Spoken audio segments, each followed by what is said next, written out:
في يوم كنت قاعد في العيادة بتاعتي، لقيت الأستاذ حمادة داخل عليا وشايل الكلب بتاعه. قلت له خير يا أستاذ حمادة؟ قال لي مش خير خالص يا دكتور، الكلب بتاعي تعبان جامد ومبطل أكل بقاله يومين وهمدان، وامبارح كان بيرجع كل شوية، وفجأة وبدون أي مقدمات الكلب راح عامل إسهال على الأستاذ حمادة وعلى الأرضية، وكان إسهال مدمم وريحته وحشة جدا.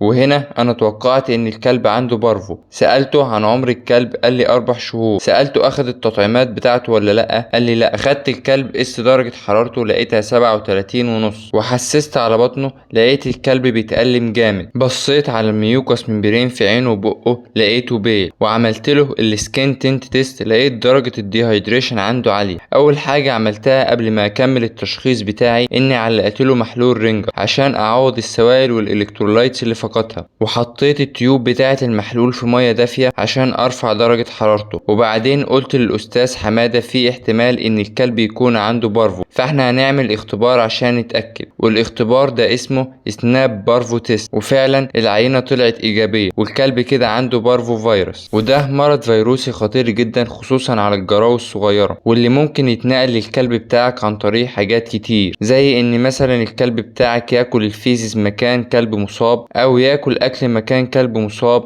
او يلحس حاجات ملوثة بالفيروس، او عن طريق الاختلاط المباشر بكلب مصاب بالفيروس. بعد ما يتم ابتلاع الفيروس بيروح للأنسجة والخلايا سريعة الانقسام عشان يتكاثر فيها، وبعدين يكسرها زي الخلايا الليمفاوية ونخاع العظام. عشان كده بيحصل ليكوبينيا او نقص في خلايا الدم البيضاء، وبيهاجم كمان خلايا الامعاء الكريبت سيلز، ويعمل كل الاعراض اللي قلتها قبل كده. وبعد ما الاستاذ حمادة سمع الكلام ده قال لي طب والعمل يا دكتور؟ قلت له هنمشي على بروتوكول علاجي معين وان شاء الله الكلب هيتحسن. واختاما لقصتنا حابب اقدم شوية نصائح للمربيين عشان يحافظوا على الكلاب بتاعتهم من مرض خطير زي ده. لازم نحصن الكلاب والجراوي بتاعتنا ضد الامراض الخطيرة زي البارفو بصفة دورية وتحت اشراف طبيب بيطري. لازم اهتم بنظافة المكان بتاع الكلب واعقمه بصفة دورية. امنع الجراوي بتاعتي من الاختلاط مع كلاب غير محصنة او كلاب مصابة بالفيروس. لازم اهتم بتغذية الكلاب والجراوي بتاعتي عشان اقوي المناعة بتاعتهم